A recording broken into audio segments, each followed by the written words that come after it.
National Women's Day online event that we are hosting this year. I would just like to introduce myself. My name is Janelle Wheat. You probably know me. I'm the PVC Learning and Teaching at CSU, and I would like to introduce my fellow gender champion, the Exec Dean of the Faculty of Health and Science, Science and Health, sorry, Megan, Megan Smith. And obviously, I'm very pleased to welcome our Vice-Chancellor, Renee Leon, who's going to open our session today. Before we do, and before we get into the event, we're very excited to have Michelle McQuaid with us today. I would like to first acknowledge the lands of the Wiradjuri people that I'm joining this meeting from today, and encourage you all to share where you're joining from across this country, because I know that you're not all in Wagga Wagga with me today. I pay my respect to elders past and present, and any elders that are joining our meeting today. So with that, and not wasting any further time, I would like to ask Renee to open our session. Well, thank you, Janelle. And I'm on Wiradjuri country in Bathurst, and I pay my respects to elders there as well as to First Nations people in this meeting and the traditional owners of the lands that you are all coming in from. I'm really pleased to be celebrating International Women's Day, though noting that I've been at a number of International Women's Day events before and after the actual day. I'm calling it, International Women's Month at the moment. So it's probably worthwhile celebrating the festival of International Women's Day as it extends beyond the actual day. And welcome to our guest presenter, Dr. Michelle McQuaid. So thank you for joining us. I know everyone's really looking forward to hearing from you. I'm pleased in this forum especially to be able to say that I have always proudly called myself a feminist, and so I am very much an adherent to this year's theme, Balance the Scales, though I do rather like that placard that I have seen at various places that say women who want equality with men lack ambition. So, let's at least balance the scales and make sure that there aren't any barriers to doing that. And so, of course, that's important to me personally. It's been important to me throughout my career, not only for myself, but for what I can do to amplify and enable gender equality for others. And of course, it's important to me as the leader of this organisation.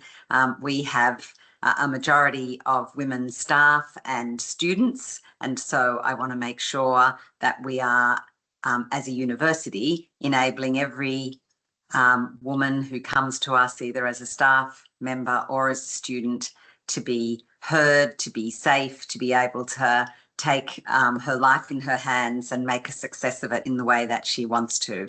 And that, of course, is what the university is about for all of our students. It's a place that is enabling opportunity and enabling educational outcomes and enabling people, both our staff and our students, to build meaningful lives and satisfying, fulfilling careers. Of course, as Vice-Chancellor, I am not the one who is achieving that every day. It's all of you on this call and the work of so many women across the university that make it possible. I do want to particularly pay tribute to our gender champions today, Janelle and Megan, for what they do to ensure that they're keeping on poking and prodding the university so that we don't take our eye off the ball of what needs to be done to ensure gender equity. So today is an opportunity to celebrate and appreciate and recognise the contribution that you are all making. And I know on International Women's Day, we, march for things to be better, but it is also a great opportunity to celebrate what we're achieving already. And so I want to say thank you to all of you who make our university successful in what it does, who support our students to be successful, and who support our communities with your research and your engagement and your contribution to the workforce that we make every day with the students we produce. So the theme this year of Balance the Scales invites us to look at the systems that are baked into how we live that continue to make opportunity unequally available in practice. And for all of us as either leaders or educators or colleagues or whatever role we play, to think about what we can do with the levers we hold to balance the scales. And I know Dr. McQuaid is going to help us with this lens about the gendered expectations that shape how we think and how we behave and how our organisations are set up. So I'm sure you are all, if you reflect for a moment, familiar with the way in which you will adopt, you'll take on the extra work, you'll do it even when you're really busy, because women always do. And I think there's research that demonstrates across academia that women are carrying much more of the load of all the supportive roles that make research and teaching and the university function. And part of that is the gendered expectations of others, and part of it is our own unacknowledged gendered behaviour. So we're all conditioned to be helpful, to make things work, to help others with what they need, and a certain other gender is not conditioned that way. It's a shame that they are not doing more to uplift their own consciousness the way we have all been doing. So I don't want to steal Michelle's thunder. She will explore all of these ideas today, and I hope that that is really beneficial for you personally. But as the Vice-Chancellor, of course, I hope that you will also use what you learn in the workshop today to think about, well, what's ingrained in our systems or in our culture at Charles Sturt that's having this additional impact on women, or that's putting barriers in the way of women, or that's adding to the load of women? Are there assumptions or habits or ways of working that are holding women back or making it harder for women's work to be visible and recognised? I hope that the workshop will enable you to share those, and that Megan and Janelle will capture them for me and tell me what it is that we should be discussing at the executive level to make sure that we do address it. You probably know, some of you will know, that I am always interrogating things like the staff survey and saying, what does it tell us about the different experiences of women compared to men? What do we learn from the patterns of promotion or of celebration or of access to training that tell us something about the experience of women compared to men? And knowing what those differences are really helps us to work out what we can change to make things better. So make sure you're thinking about that today during the workshop. You probably saw I announced in my VC message that we recently were awarded 2 Athena Swan Signet Awards. So first of all, thank you to the people who do the work to make the nominations for those things. But one of those was for the work that we've done to make academic promotions fairer and more accessible, by acknowledging that it's not an accident that men were getting promoted to professor more than women. It's because of the way we ran the process and the things that we took into account or didn't take into account. And since we've made that change, we're seeing genuinely equal opportunity for women to be promoted through the academic promotions piece. So it's great to have that recognised. But thank you to the people who did the work, both for the nomination, but more importantly for the changes to academic promotions. And we also won an award for what we do to enable workplace adjustments that properly accommodate diversity amongst our staff. So it's great to see that we're doing practical things that make a difference. I know from my own experience how I was I've raised a family, worked in big jobs while I was doing it, worked part-time after each of my babies came along, and you just immediately feel like you've hit the career ceiling, that you can't get a job where you have any serious responsibility because people think that you can't do it part-time. And so not only making that sort of fight for myself to be able to have that, but putting in place arrangements in the public service department that I was in so that every other woman who came after me would be able to do job share, even in management roles, and be able to work part-time and not have their career impacted. But it doesn't happen automatically. It happens by women recognising it and doing something about it, and their organisations changing as a result. And so they're the kinds of things that we're putting in our gender equality action plan and in the new targets that we are setting under the requirements of the Workplace Gender Equality Agency.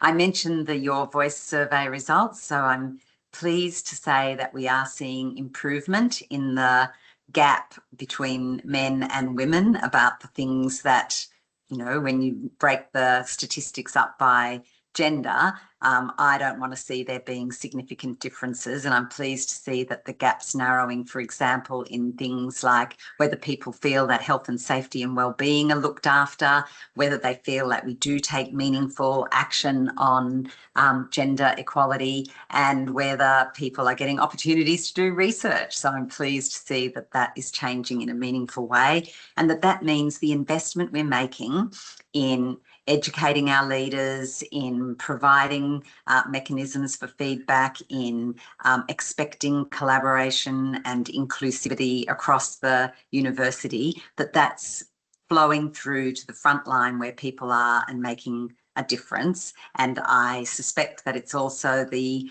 work of our diversity champions and the role of our employee networks in supporting and helping people about how to address problems that they're seeing in their area. So I'm glad we're heading in the right direction. Of course, I am not declaring mission accomplished on the end of gender inequality yet. It's something that we will continue working on. And we're not alone in this. Across the nation, every year there's the report on the gender pay gap, and of course it's still pretty ingrained in our workforce. This is not mostly, I don't think, certainly in public sector roles, it's not mostly that people doing identical jobs are being paid differently, but it is the structural patterns that divide the workforce up into who's in the senior roles, who's in the part-time roles, how women's unequal load in caring responsibilities is limiting their opportunities for progression, unless organisations take really proactive steps to enable that. Our pay gap is mainly driven by the fact that we have a very large professional and administrative workforce, and that administrative roles are mostly filled by women, and also, surprise, mostly not paid as well as other roles. So that is the kind of structural thing that we see in the university. But it's also because of the large number of part-time workers who are women. And so I'm always advocating for more men to take up part-time work, because that is also how we get much better work-life balance throughout a family life cycle, because men who take up part-time work after babies are born then do the same amount of bonding as women do, and then they don't want to give it up. They want to be part of it, and that then means the burden at home gets more equally shared. But in the meantime, making sure that we better support part-time and carers, also mostly women, is part of how we make sure we're addressing the barriers to equality. So coming back to the question I posed for you all, I do want to hear from you after the workshop about what are the things in our culture or in our systems that might be adding to the load that women carry, so that we can do our own balancing the scales at Charles Sturt in a really practical way, not just in a nice theme on International Women's Day. I want this because of the justice component of it, that a just world means a world where people are not discriminated against for their gender, or we often say in regional universities, educational opportunity shouldn't be limited by your postcode. And so neither should your opportunity in your careers and in your lives be limited by your gender. And so I want it for the justice for individuals, but I also want it because, as you know, we've got ambitious goals. We want to achieve a lot as a university. I'm proud to say we are achieving a lot, but we won't be successful if half our workforce is feeling burned out, left out, or overlooked. And so it's really critical to the success of the university that we're using our whole talent team, not only some of it. So thank you for all that you do to enable our success. Let's make sure that we take the opportunity to celebrate what we do as women, not only to look at some of the barriers that we face. I hope that you have a really interesting and engaging workshop where you'll discover things about yourselves, and we'll discover things together about the university. So let me hand back to Janelle and Megan to take us forward, and I'll look forward to hearing after the workshop how it's all gone. Thank you all so much.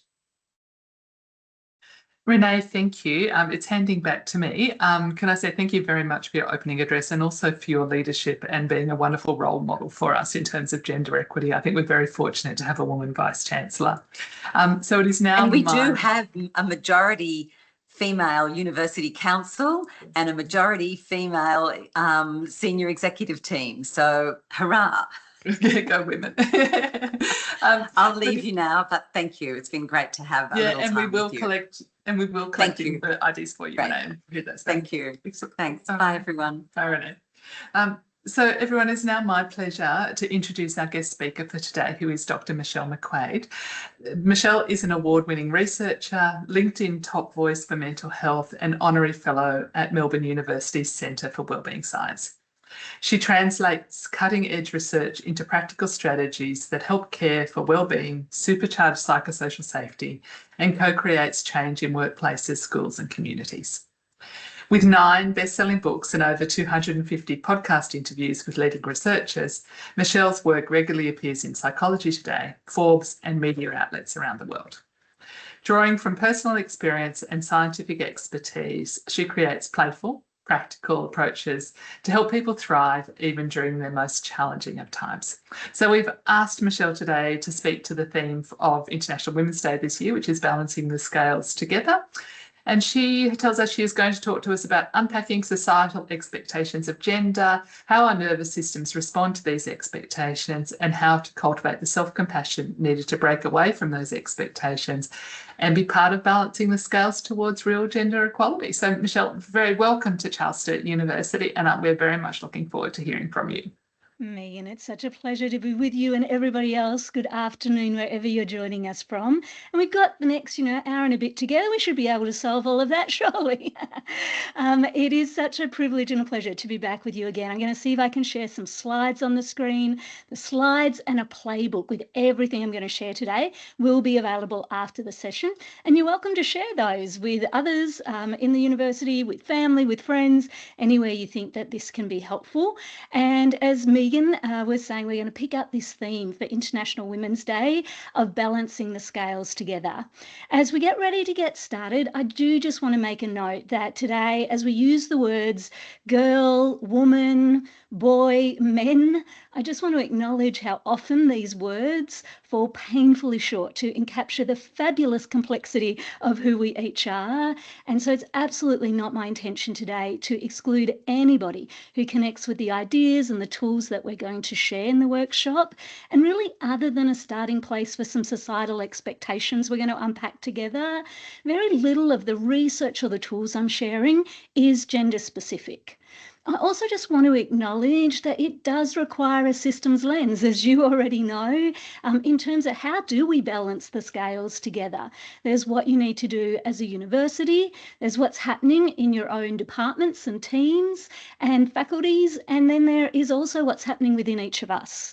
And so as we play with these skills today, we're going to start at I like to think about the me level, what we can each do, because it's fully within our control to be able to take away from this time together and go, I could try a little bit of that.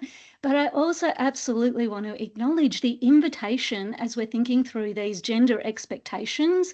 How are they showing up in the university? How are they showing up in your teams? What can we be doing better to be able to balance the scales across these things rather than perpetuating the very things we're trying to break free of a little bit so we can be more of those uniquely fabulous human beings that we each are in whatever form that looks like for us.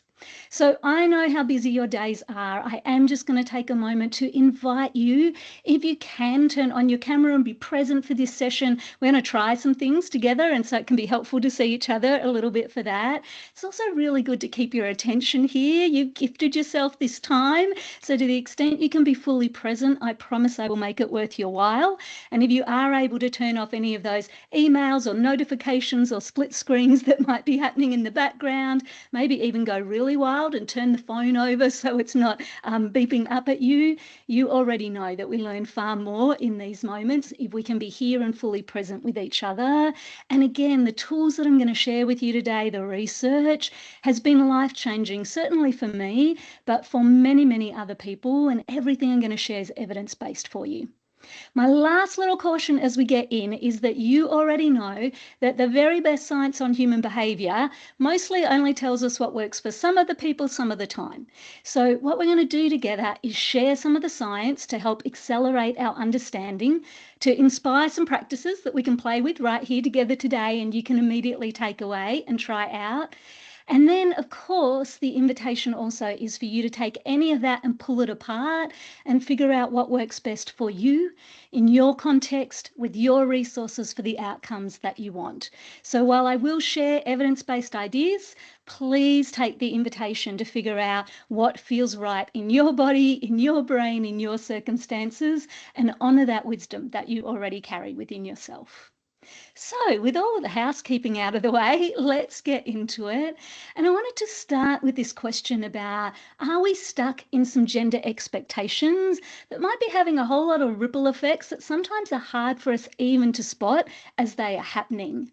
So I'll get you just for a moment, just in your own mind, you don't have to share it with anybody else, to see if you can think about your earliest and most vivid memory of being encouraged to be a good girl, or if you relate more to it, a strong boy. These sort of themes of good girls and strong boys are often stories that we hear really early in our growing up. For me, I know I was about 5 years old and it came in the shape of a little golden book. You might recall you used to be able to buy them at the supermarket checkout. And my mum was a single mum. She was a school teacher. We didn't have a lot of money, but books were the precious thing. And if there were enough like 46 cents at the end of the supermarket shop, then you got to buy a book. It was very exciting. And I chose this book one day. It had beautiful yellow cover on it and it had some hand-drawn illustrations of a little girl. And in the middle of the book, the little girl was quite large on the cover and she looked very serene and calm. She's kind of holding her hands over her stomach, looking out peacefully at the world. But what really attracted me to this book cover was that around the edges, there were smaller versions of this little girl. And in these smaller versions, she was pulling her sister's hair and breaking her mother's vase. And I really related to a lot of those small versions of the little girl. I don't think I was old enough to quite be able to read the title. My mother looked at the book when I handed it over and it was called Good Little Bad Little Girl. And when she opened up this book later that night to read it to us, the little book told us all the ways that you could be a good little girl, you could be quiet and tidy and helpful and polite, and then all the ways she was a bad little girl, she was loud and messy and demanding, and she ate too much. And the moral of the story at the very end was that the good little girl and the bad little girl were the same little girl. But if you made the good little girl grow taller and taller and the bad little girl smaller and smaller, then you would be happy and loved. And I think this was my first self-help book ever. I made my mother read this book over and over again, night after night after night, trying to figure out how was I going to be this good little girl and not the bad little girl. And so for me, that's definitely my earliest memories, about 4.5 years old. Maybe for you, it was a book, or maybe somebody in your family, or maybe it was a teacher. But many of us, when we scratch the surface, will often have somewhere early in our lives where we were encouraged by some societal expectations to behave in a certain way related to our gender. And whatever your memory is absolutely fine. There's not something jumping up for you right now that maybe you escaped it, which would be awesome. And again, I just want to acknowledge, like my mum reading this book night after night, it wasn't that she was trying to harm me in any way, but she thought that these ideas were what would keep me safe in the world so I could navigate the reality. I'm a 1973 child when I was born. And again, it wasn't until about that time that women got to have their own bank accounts, credit cards. And so I think often our parents are preparing us for the world when they try to pass on these expectations, our teachers, our religious leaders. It's often not with bad intent, but to try to keep us safe. So again, whatever's coming up for you, just as peacefully as you can, sit with that. If you need to put one hand on the heart, one hand on the belly as that's coming up, if it's feeling a little bit raw for you, then please do so. I'm curious if you can share in chat, if you're happy to, if it was on the good girl side of societal expectations, what did being a good girl as you were growing up require you to think, feel, or do? And you might want to put all three in. It might just be one thing in particular, but we'll start with the good girl. We'll come to the strong boy. If anybody wants to add to that one as well, you're most welcome. And again, just putting the caveat that I'm using these very broad gender terms right now, recognizing that there is a whole spectrum, and I think nicely beyond a spectrum as well, of where this could be. But just to help us anchor into why as societies, why as workplaces, why as team members, why as individuals, might we have some deeply embedded expectations around how we should be behaving based on our gender? And again, I'm curious if you can start adding into the chat. If you are being encouraged to be a good girl, what did that mean for you? What did you need to think, feel, or do in order to do that? I can see Rachel saying speak when spoken to, Tabitha saying quiet and helpful. I can see that's a common theme too for a number of us. Astra saying do well in school, don't rock the boat, one day marry and have children. Kathy smile and not talk back. Set a good example for the younger siblings, look after the younger siblings, do as you're told, no questions asked. Effortless perfection, perform being a doctor is not an appropriate career for a young lady. Accept what you're given, do your chores, don't talk back, sit like a lady, nobody needs to see your knickers. I think I was told that same way, cross your legs. That's what I was taught. My poor hips years later are still recovering from all the crossing of my legs I was told to do. Keep them coming in. I really appreciate that. And so I love, again, some of you like Anna are saying, you know what, to be honest, I was brought up where we were treated evenly. She had a twin brother with a feminist mother and a father. I love that. It was interesting. I was interviewing on the podcast a lovely lady called Elise Lunan, who's got a number of great books out around gender. And Elise was saying she was really raised by very kind of hippie parents where gender was not a thing. And she was homeschooled for a long time. It wasn't until she went into the workplace that she encountered these ideas that she should be a good girl. She said every day since she's been like trying to pull them out of her brain. If we do have anyone that identifies with the strong boy expectation and would like to share that in chat, feel free to add those in as well. The research I'm going to show you in a moment is very clear that both girls and boys, and the way we identify those at young ages, are groomed down certain lines around these societal expectations. And again, super happy if anybody wants to add into chat alternative ways they felt society had expectations of them, please by all means add them into the conversation. So here is what the research is finding. And think about, again, how old you were. What we're finding is that by around the age 11, most of us have been groomed to be good girls who identify in that gender group. And these good girls, as many of your chat reflections are suggesting, kind of had these themes that we earn love by performing perfectly, by pleasing everybody, and by protecting others. And this is research that we've done over the last few years, both in qualitative research groups with women, but then also testing them quantitatively with more than 1,000 women from ages of 18 to 80. And again, as a child of the 70s, I really thought when I started down this research path, it's just me. It was just my generation. We were taught to cross our legs and things like this. What stunned me in the quantitative study was that actually for young women aged 18 to 24, they feel more pressure than any other age group of women to still be good girls now.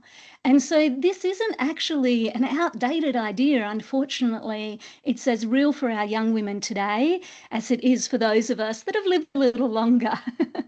The good news was the older we got, the less attached we seem to be to this societal expectation. So I say go the menopause and the lowering of the estrogen helps, I think, here. But Dr. Carol Gilligan from Harvard University, who's been researching this since the 1980s, really has found over and over in studies that, like we were seeing in our studies, by the age of 11, many girls have learned to say, I don't know, as a way of protecting themselves and other people. And one of the girls in Carol's research, I think, just captured the challenge of this so perfectly for us. She said, if I say what I'm feeling and thinking, no one will want to be with me. My voice will be too loud. But if I don't say what I'm thinking and feeling, no one will know me. Either way, I'm going to lose relationships. And so there's often, as we grow up with these societal expectations, we should be good girls doing all of these things, this tendency that we start to silence ourselves, that we wrap up our knowing in the I don't know anymore, rather than actually give voice to the things that we're thinking and feeling and wanting and needing.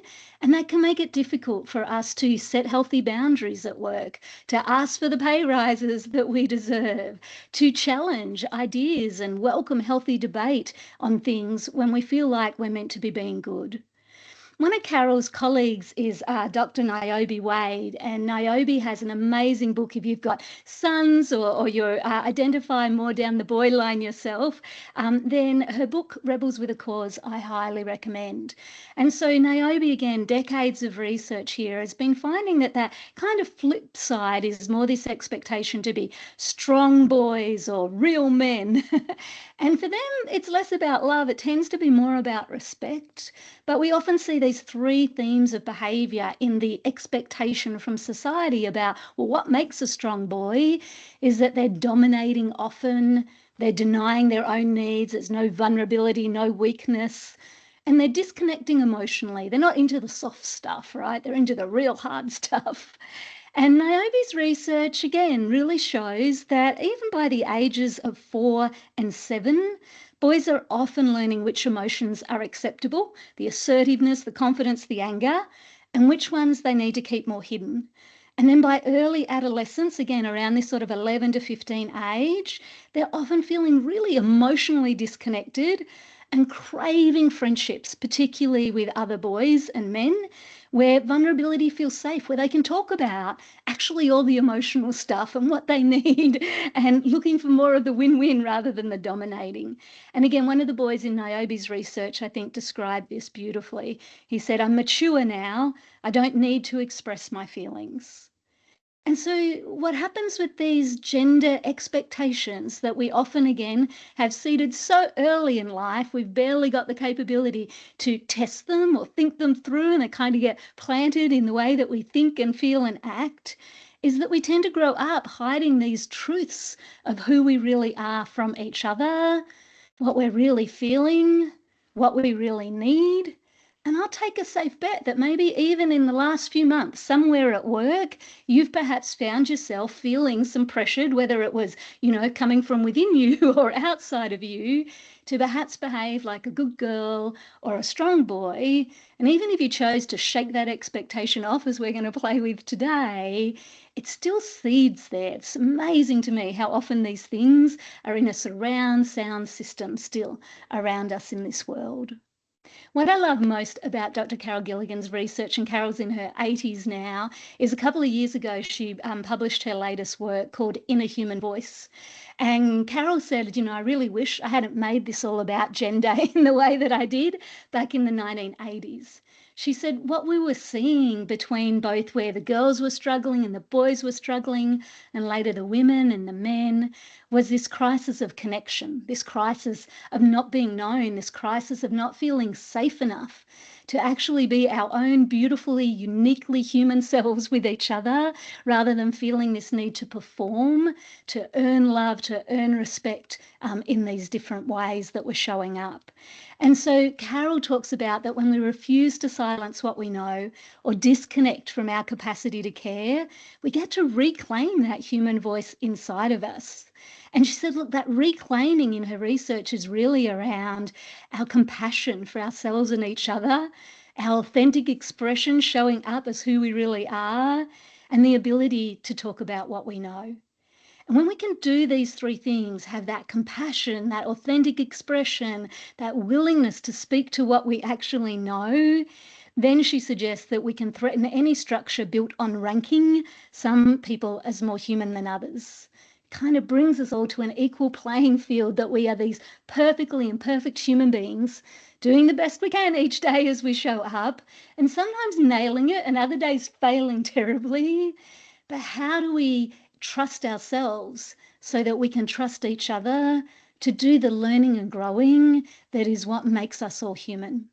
And that's really what I want to play with today. And it's why I'm suggesting at the outset that the tools we're about to play with are not gender specific. We actually see in the research for men and women and everybody in whatever other form they like to be identified will work for all of us, because at the core level, the way our brains and our nervous systems are working are pretty similar. It's just that this kind of lens or layer of gender expectations can make us make some choices in slightly different ways at the outset that I want to help you unpack as we dig into this today.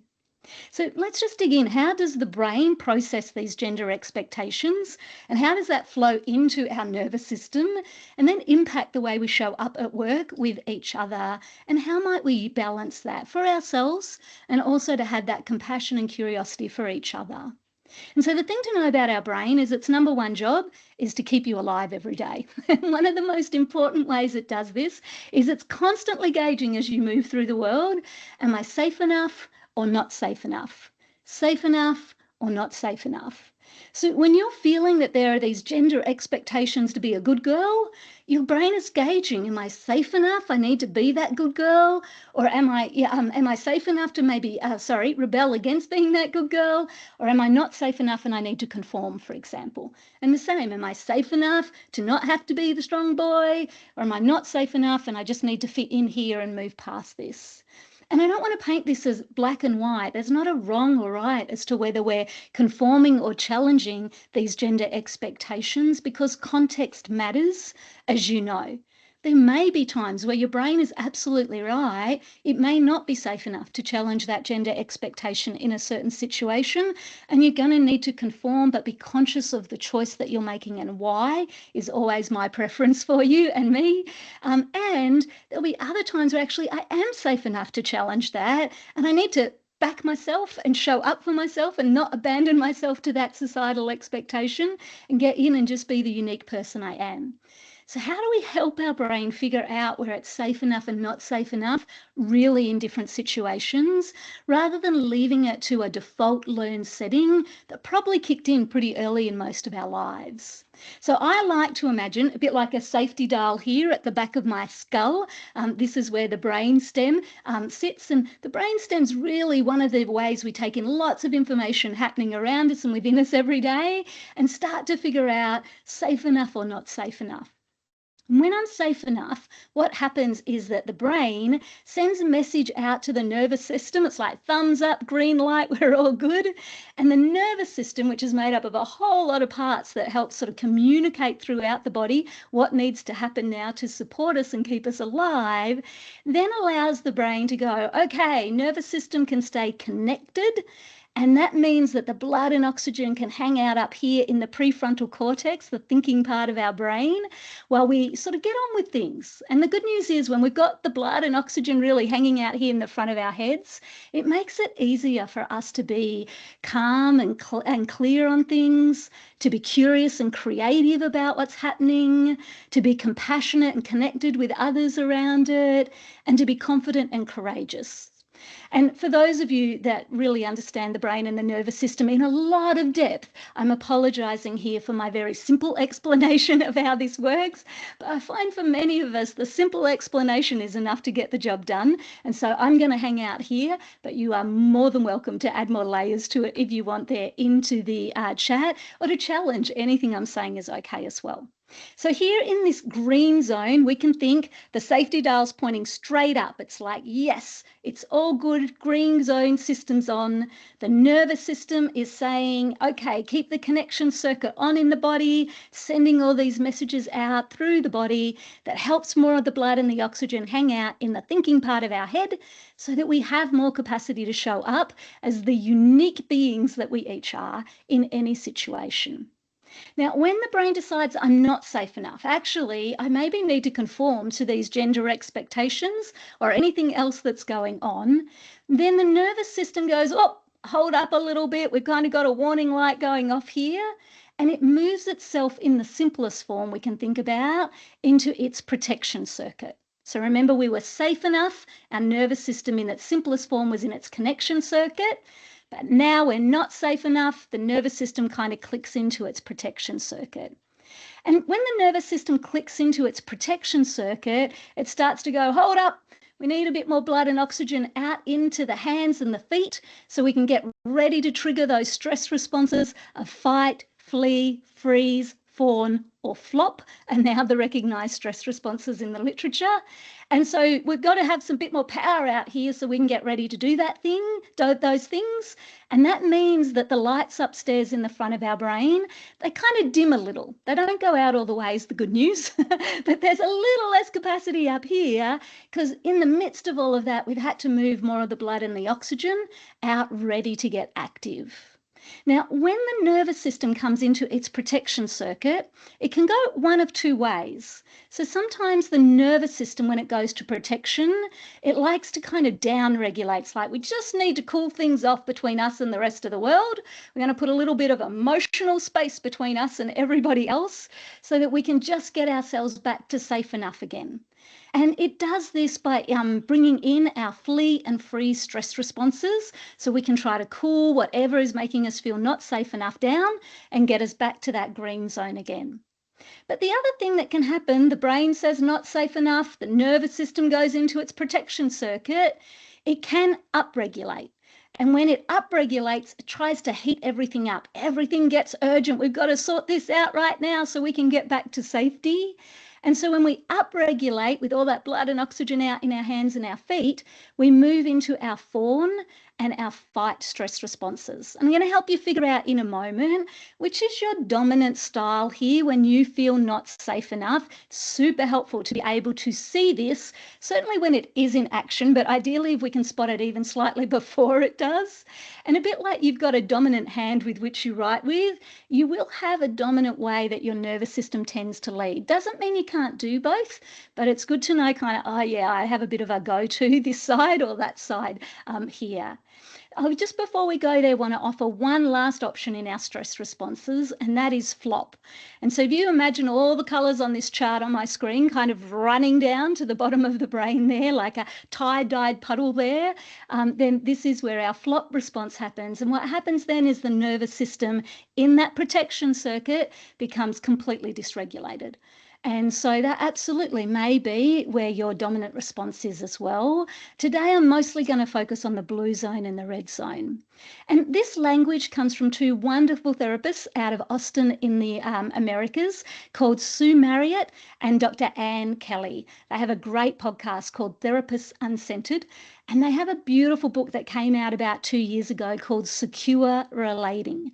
And again, we'll include all of this in the playbook for you, but if this is kind of like, I need to be able to dig more under this, Michelle, and understand this research, then I highly recommend that. Their work is coming out of the field of secure attachment. And so again, you've probably heard along the way about secure attachment and how much it matters to your parents or early caregivers in your life and how that impacted your sense of attachment and your nervous system responses. You might have in the last few years heard about secure attachment to romantic partners and how much that can impact our sense of safety in our nervous system. What I love about Sue and Anne's research, along with Dr. Siegel and others, is this exploration now of secure attachment to ourselves, to say it is never too late to learn how to securely attach to yourself, to help your brain feel safer with you, to know you will not abandon it. It can trust you to show up, to set healthy boundaries, to ask for help when you need it, to advocate for yourself, to not have to be stuck in those gendered stories. And then how do we practically pull that off? So this is the research that I'm particularly pulling from here for you. And if you want to go deeper into that secure attachment to self, I highly recommend it. Let's see if we can spot what your dominant style looks like. So remember, in the blue zone, the brain has signaled not safe enough. I maybe feel this need to conform to those societal expectations of being the good girl or the strong boy or whatever that might look like for you. And so then the nervous system goes into its protection circuit. But here we're trying to avoid feeling too vulnerable. We want to cool things down, make it less emotional for us. So as I come through these, see if you can spot which one's your dominant side. I'll give you a chance to share with each other if you want to do that in a moment. So when we're in the blue zone, what we might hear out of our mouths or other people's mouths is, "I'm fine," said nobody ever who was really fine, right? "I'm fine" is what we say to shut conversation and connection down. Because where do you really go with that? If you're fine, well, there's nothing else to really talk about, is it? And that's why "I'm fine" is really designed to try to put space between you and me. Bit of a similar vein, "I don't mind, I don't care, you decide." And at the extreme, you know what? Just leave me be, leave me alone. Yeah.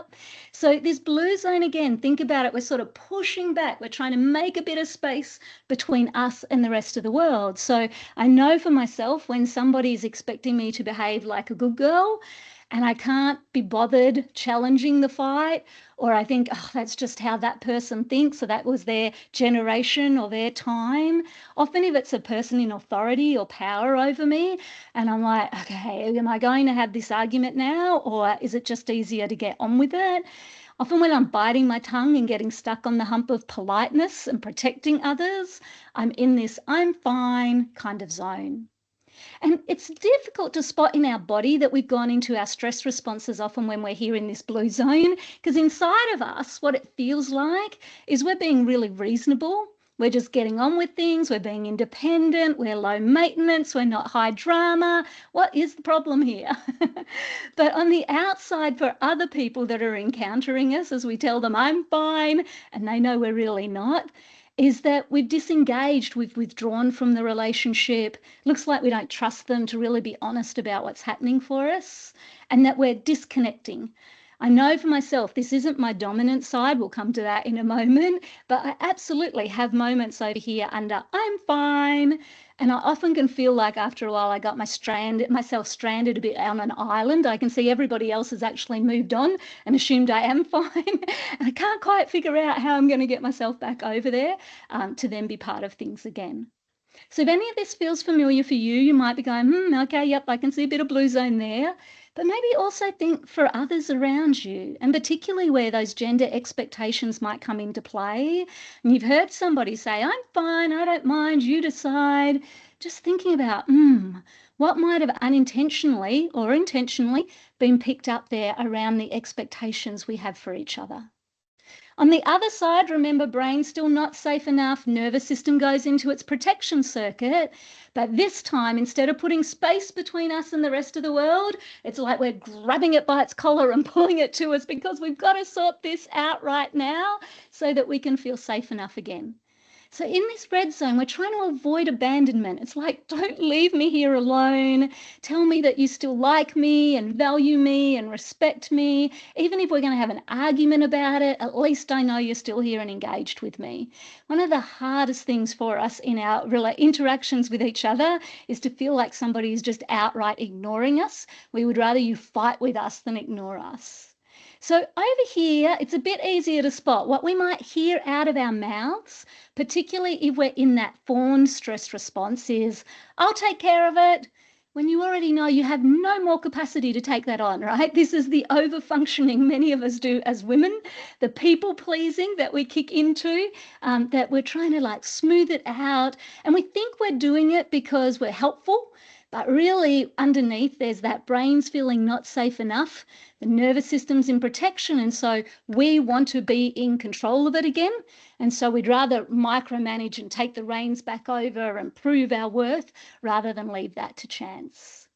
It can also feel a bit like we're chasing somebody down to have the conversation. We need to talk right now. And again, this I find sometimes I can be 1 foot in my people pleasing and 1 foot in my fighting at this stage. It's like, we've got to have this out. I'm trying to figure it out and help you. But depending how that conversation goes, we might end up more in the fight stage, and that kind of language of you never, you always, everything gets very black and white for us.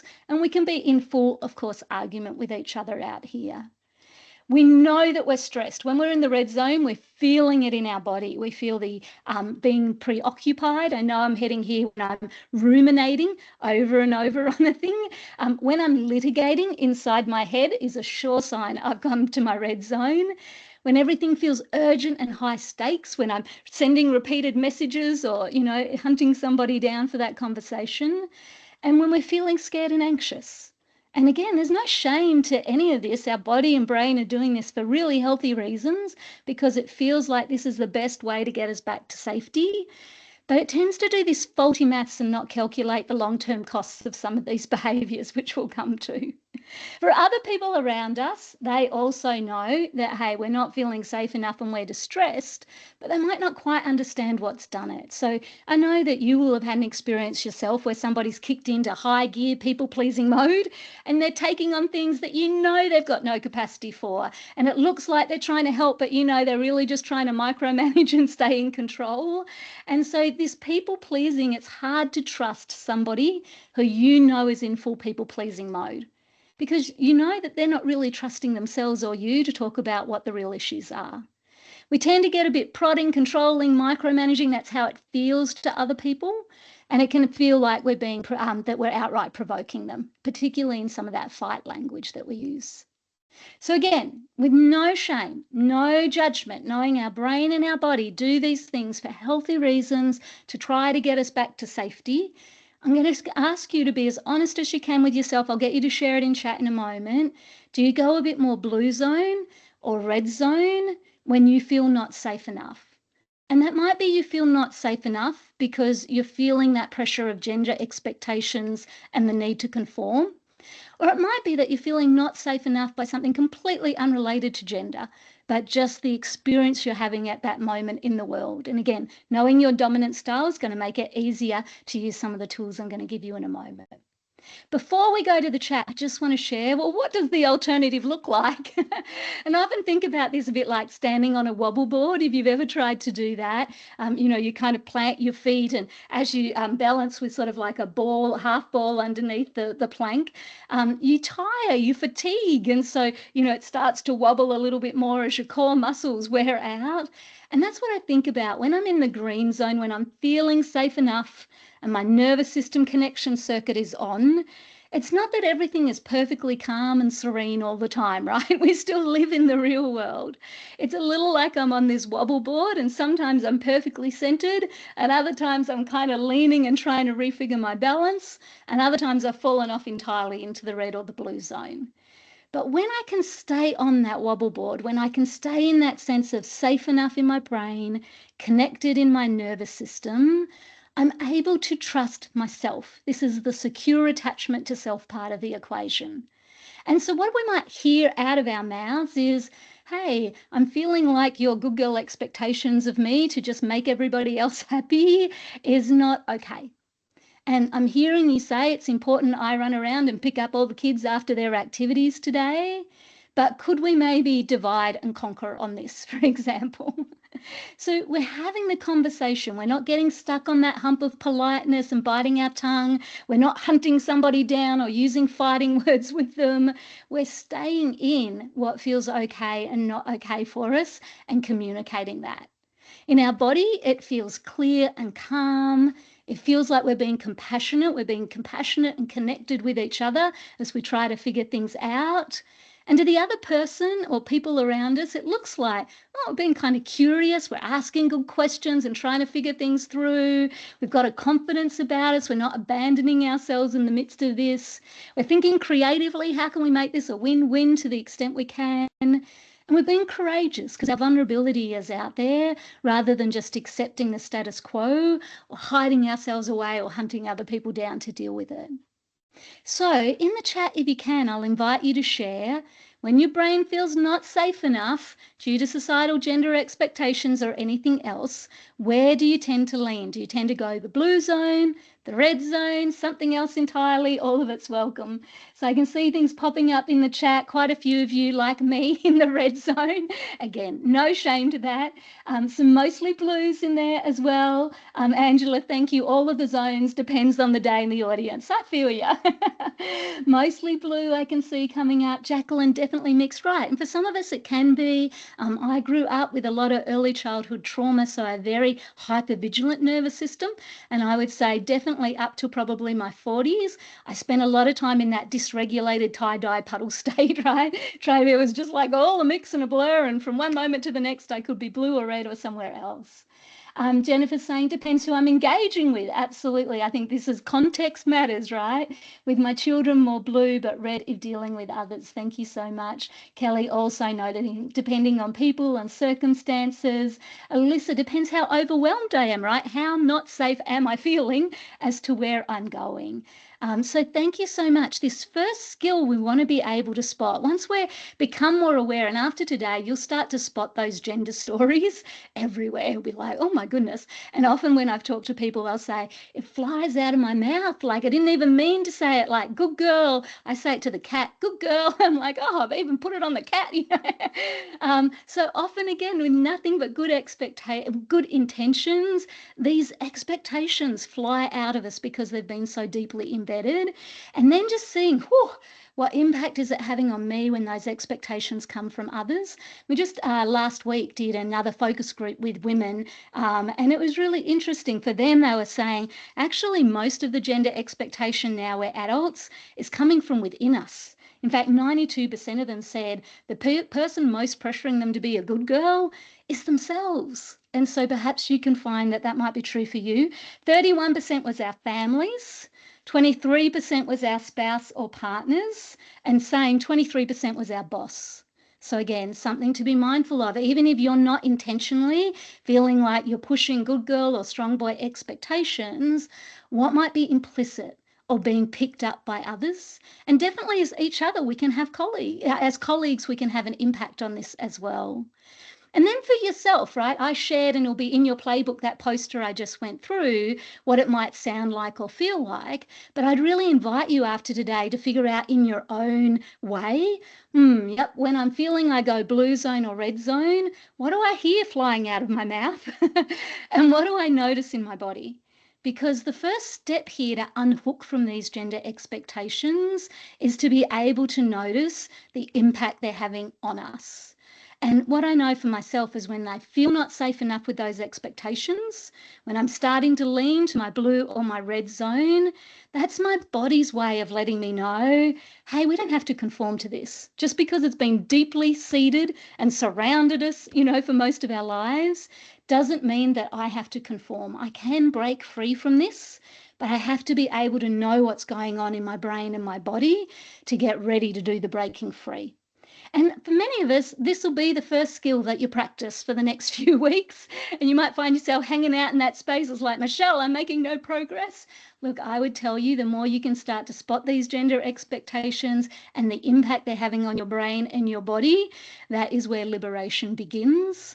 Not just for you, but for others. Because if it's impacting you, chances are, even subconsciously, you are probably feeding some things out to others as well. Okay, so the thing to know is that the brain is signaling not safe enough. The nervous system's trying to find the fastest path back to safety. But it does this faulty maths. Dr. Amy Edmondson at Harvard, who's one of the world's leading researchers in psychological safety, talks about this idea that the brain just wants to get to safety as fast as it can, but it doesn't calculate the long-term cost. And the long-term cost, when we live too much out in the blue and the red zone and in our conformity, is that we do keep ourselves stuck in these gender expectations, and we unintentionally ripple them out around us as well. And so if we can help the brain start to see, okay, feeling not safe enough, heading out to that red or that blue zone, hang on just a second, is that going to serve me and others well? Or can I switch this up? Can I reassure myself that I am safe enough to stay with me and we're going to do this a bit differently right now? And again, I'm all for conscious choice. You may, in that conscious choice, decide, this time we're just going to conform.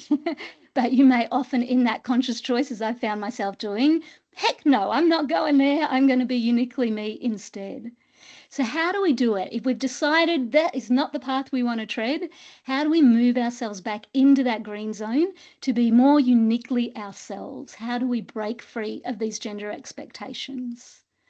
So I'm going to invite you to play along with me here if you would like to.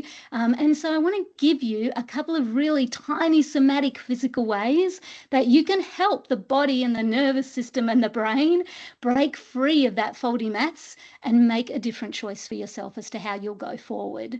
And to do this, we're going to go head to toe. And I've tried to choose some nudges that you could do anywhere, in the middle of a meeting or a conversation, a class. In the playbook, there are actually 10 different nudges, and we've recorded little audios with each of them. So if none of these do it for you, my encouragement is have a look at the playbook, try some different things out, figure out what feels best for you. One of the interesting things is once we can see that the nervous system has gone out to the blue zone or the red zone, we can't just think our way free of those gender expectations. And the reason is, remember, when you went out to the red or the blue zone, more of the blood and the oxygen went out to your hands and your feet, and the lights kind of dimmed upstairs. So when you're in those states, you are not thinking as clearly, you are not thinking as curiously, you are not thinking as creatively, you are not as willing to collaborate or ask for help or be courageous and confident, all of which we need to break free of these gender expectations. So instead, we have to learn from the wisdom that every other animal on this planet has, which is after they have a stress response. If you've got a dog, you've probably seen this in the last 24 hours. What do animals do? They shake themselves off. And the reason that they shake themselves off is that they're trying to move that blood and oxygen back up towards the front of the brain so that then they've got more of that green zone capacity to do the thinking and figure the thing out. So we can't go straight from seeing that it's had this impact on our brain and body to then just settling our head and sorting it out.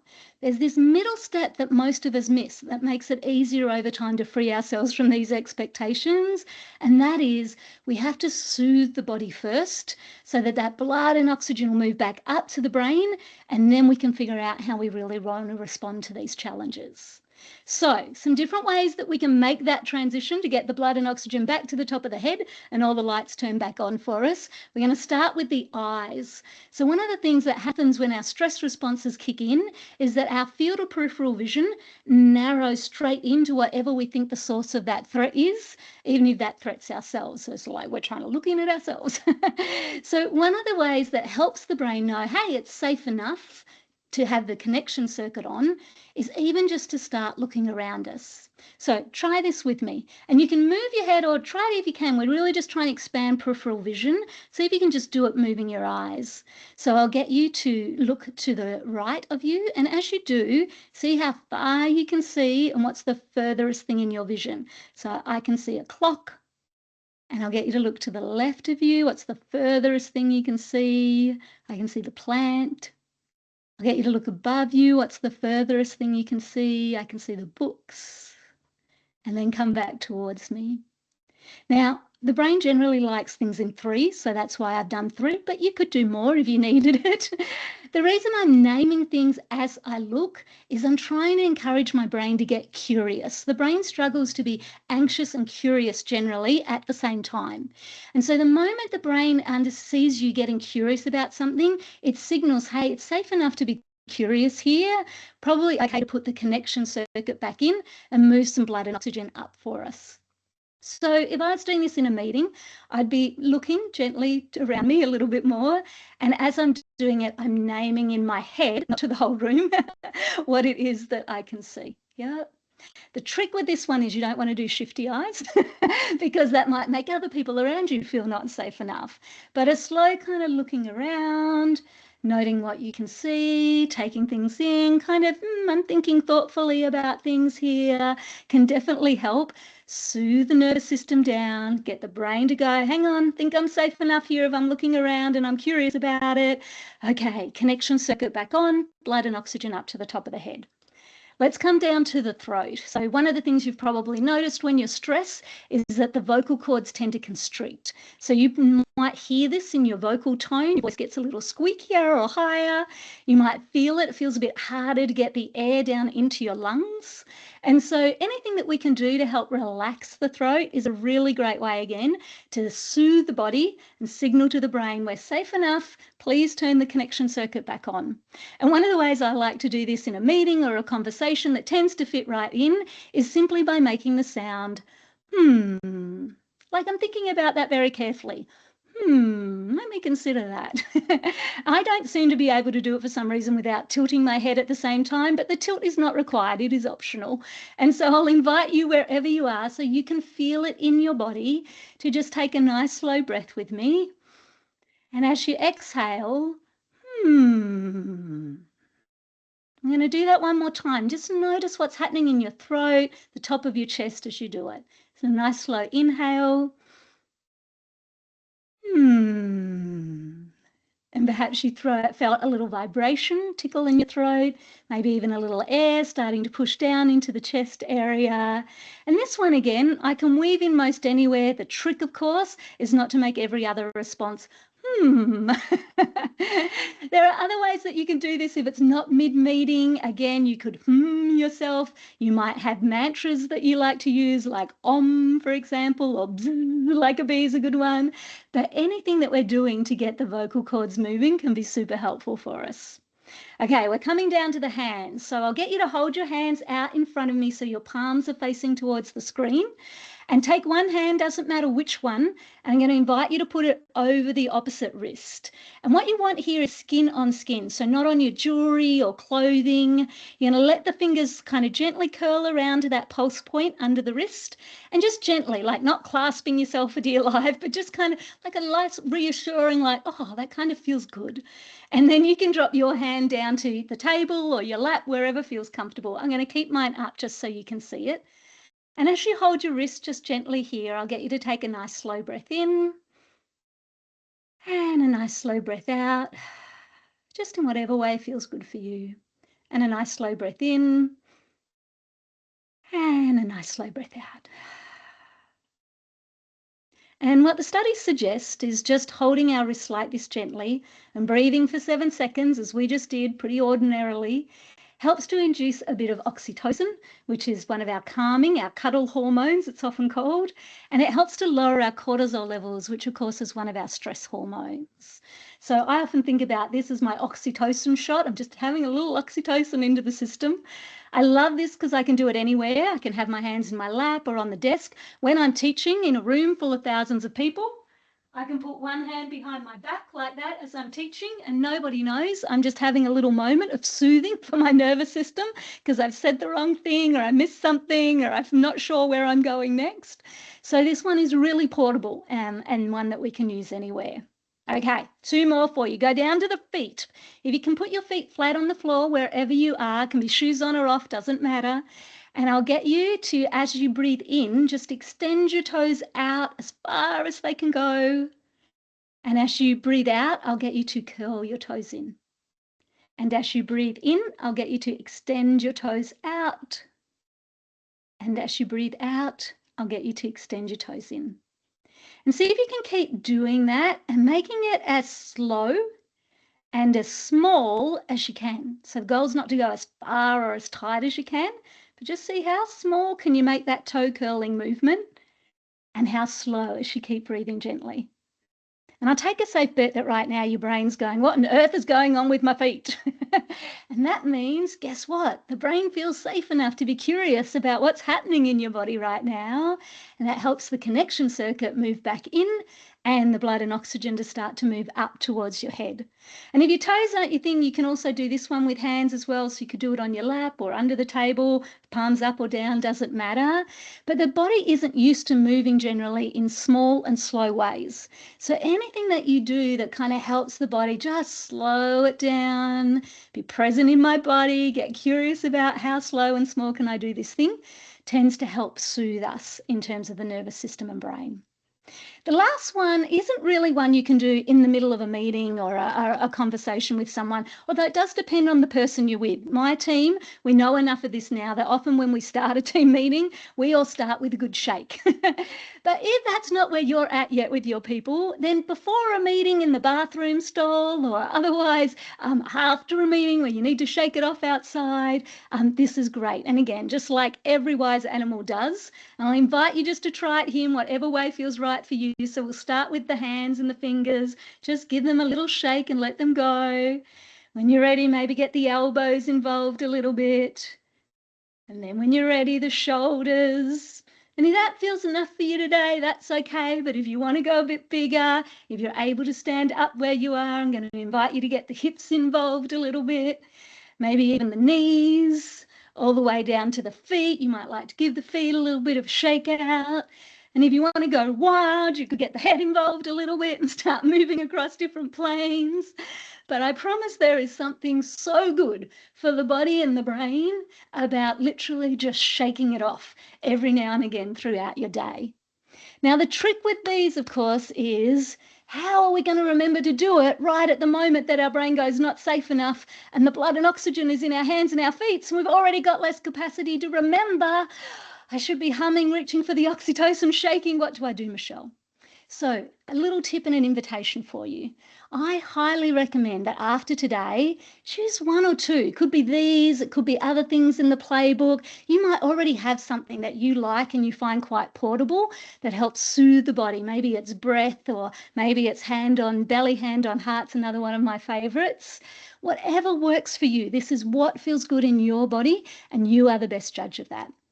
In order to be able to build up the neural wiring that in the moment where you're feeling not safe enough, this response is available to you, it's good to practice when you're not already stressed. It helps build up that neural pathway that'll make it easier to try to reach for these behaviours in the moment when the light's a bit dim upstairs. And so I really encourage you to think about an early morning habit you already have, a sort of midday habit you have, and an end of day habit that you have that already exists in your world. You already do this thing pretty consistently most days. And then to stack, habit stack, to add on the somatic movement to it. So for example, for me in the morning when I make the cuppa and the kettle's boiling, I'll put one hand over the opposite wrist while I'm waiting for it to boil, and I'll just breathe for the length that it takes the kettle to do that. At lunchtime, after I finish my lunch and put the dishes into the dishwasher, I'll give myself a little shake before I go back to the afternoon. And at the end of the day, when I shut down the computer and I get ready to transition to my family and friends, I will do a little humming as I'm packing up so that I'm kind of relaxing the throat and down. So I vary it because I'm somebody that loves novelty a lot. But if you just had one thing and you did it 3 times a day, that's fine as well. Not only is it helping build that neural pathway for the moments when you'll need it most, but it's also soothing your nervous system, giving it a little release throughout the day of anything that's been building up there. And so this is another invitation I would have for you after today. Again, it's very hard for the brain to break free of these gender expectations if the body doesn't feel safe enough to move out of your stress responses in which those expectations are often making you live. Then once the blood's in the top of the head, we can settle the brain. So the very last skill I'll give you as we wrap up is just to be aware that, okay, the lights are all back on upstairs now that we've soothed the body. Now, does my brain leap straight back to, but I have to be this good girl or this strong boy in order to stay safe, right? Then we just kind of go through the whole loop again. And one of the things that keeps us, the reason that 92% of the women we recently studied said, you know what, I am the one that is most enforcing these gendered expectations in myself, is because we tend to use a lot of self-criticism to keep ourselves safe. And again, not because we're bad or inept, but because the brain is wired to attack any source of threat, including ourselves. And it does that through that self-judgment, through isolating ourselves from others, through over-identifying. It's all about me. It's very personal, taking things too personally. It's very permanent. It's always this way. And it's very pervasive. Everybody thinks this about me. Yeah. And so again, just knowing with lots of tenderness, brain, you're trying to keep me safe, but you know what? We don't have to comply to these things. We do have a choice point. And maybe today, yes, that is the better thing for us. Maybe no, but let's at least make the choice because we're worth the choice. And the way that we can help dial these self-criticism behaviours down when those gender expectations are kicking in is by dialing up our self-compassion. And this means being that wise and kind friend to ourselves that we would to anybody else. Think about if your best mate or one of the colleagues you respect most said, oh my goodness, I feel all this pressure to be the good girl and perform perfectly. What would you say to that person?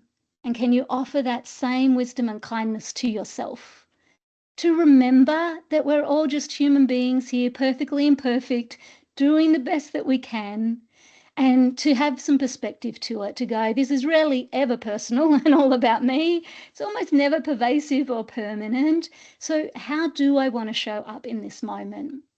I'll leave you with a last story on this that really helps me remember to think about reaching for my self-compassion when I'm settling my head as to how much of these gender stories am I buying into and what am I going to do next. And I was in Tanzania last year on safari. I had a beautiful guide called Isaac, and as we were bumping along the getting the African massage, as Isaac described it, along the gravel roads in the Jeep, Isaac was explaining how for many years he was a walking safari guide where you're out on feet among the elephants and the lions and everything else. And he said the most dangerous thing in the Serengeti is not the animals.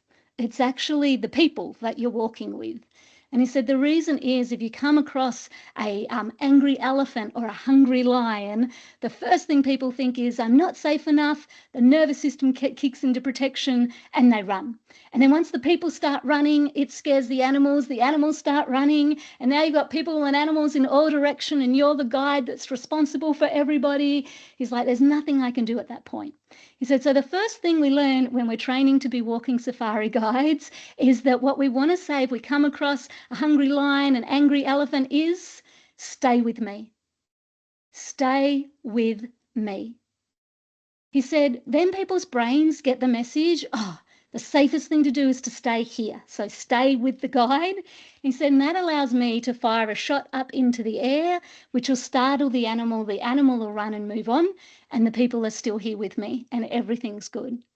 So when I think about this self-compassion, and maybe for you it's this mantra or something else, after I've soothed my body, often for me with that oxytocin shot, and I feel the lights coming more back on upstairs, before I try to untangle the gender expectations, the impact they're having on me or others, I remind myself, stay with me.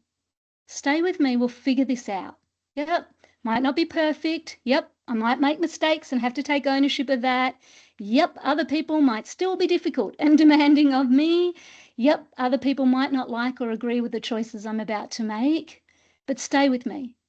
And to not abandon myself is how we learn to trust ourselves and how our brains eventually feel safe enough to hang out more in that green zone, no matter what's happening around us or within us. And so as you think about after today, what can you do? I'd really encourage you to consider at least one or two somatic nudges that you can reach for, to think about how you can start to stack those into your day a little bit. So in those moments of stress, they're easier to find. And to think about a self-compassion mantra. What might your wisest and kindest friend whisper to you in those moments? For me, I've often got one hand over the wrist and I'm telling myself, stay with me. Stay with me, kid. We'll figure this out one way or the other to be our own beautiful, unique selves in this situation. And then as you do it, I love this quote from Dr. Kristen Neff, who's one of the world's leading self-compassion researchers. She says, just remember, as you stay with you or whatever your version of self-compassion looks like, you will bump up against our limitations, we will fall short of our ideals, and we will fail. And that is the human condition, right? I think sometimes we're sold these ideas of good girls and strong boys, and then we'll be safe enough, and then we'll be loved, and then we'll have earned respect.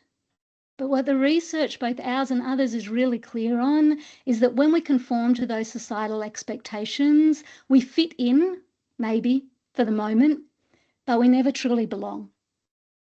And so to me, it's like a sugar hit. Yeah, I've got to keep fitting in over and over and compromising myself in order to comply with what the expectations are, versus being able to have nourishing, healthy food that I am prioritizing so that I can grow into the uniquely human being that I am.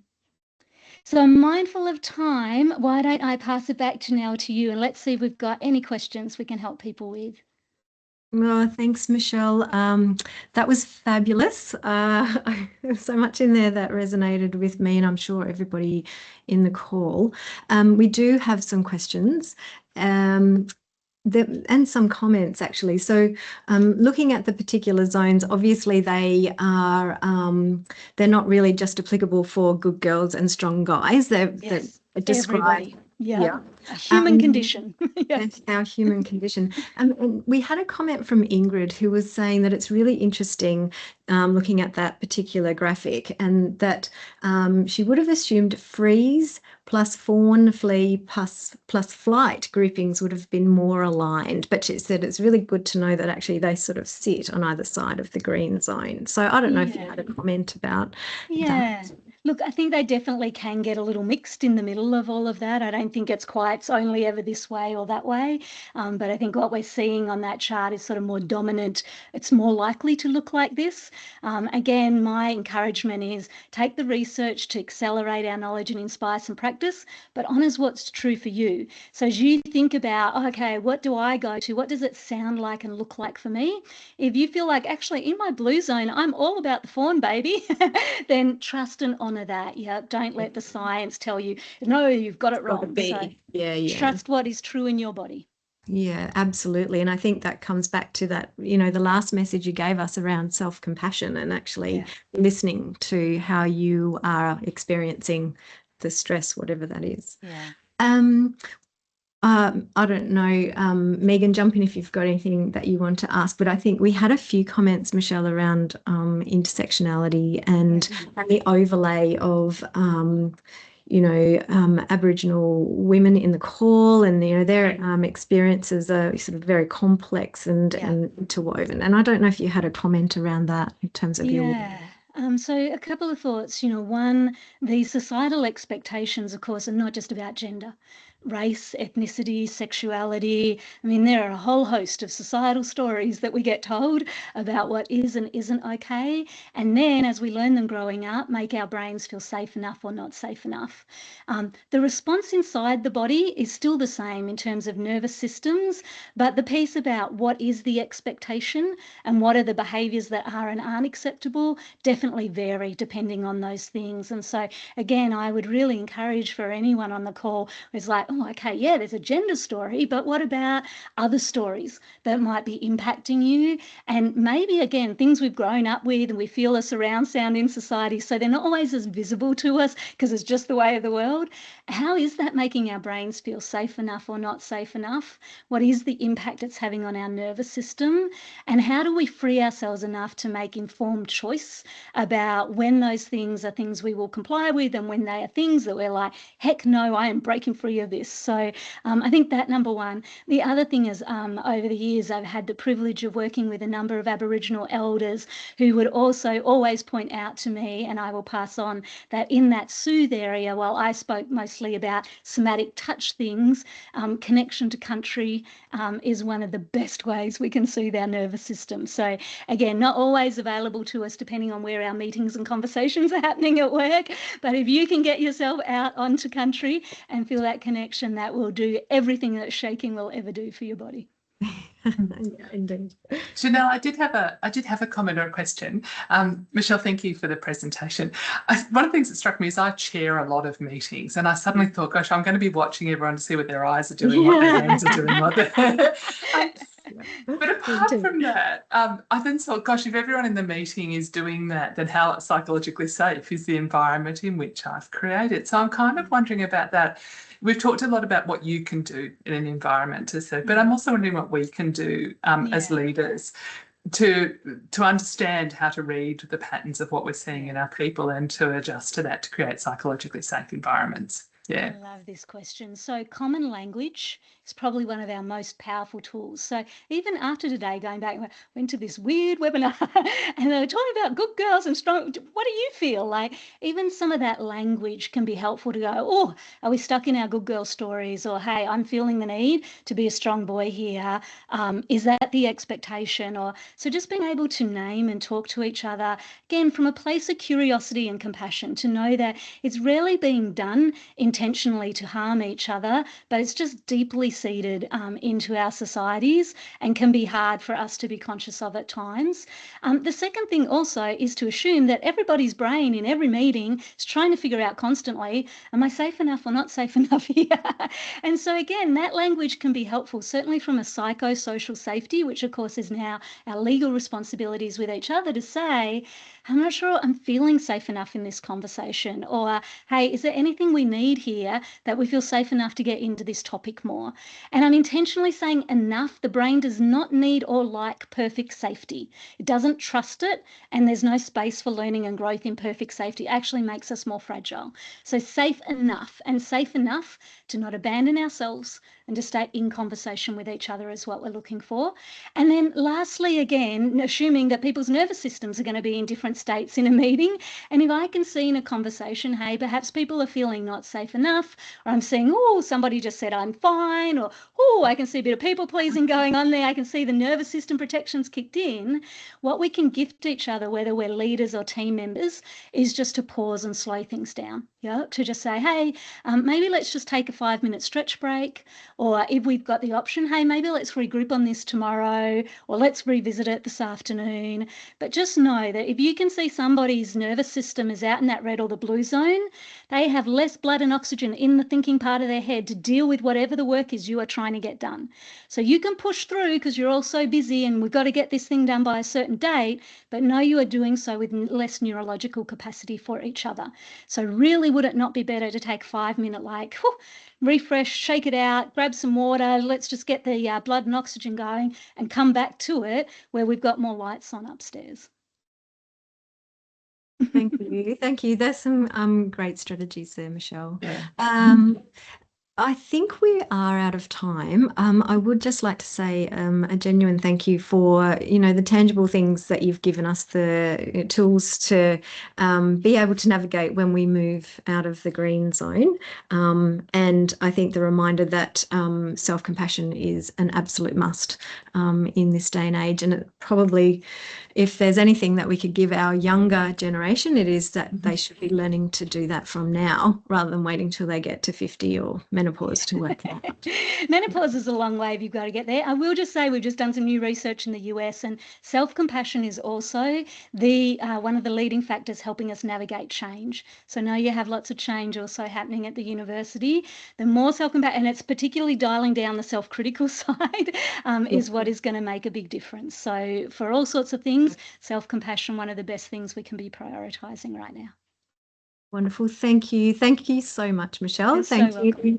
to the EDI team and to my co-chair and gender champion and to everyone who's joined the call. And I wish you all a great afternoon. So thanks. Thanks, everyone. Bye. Bye.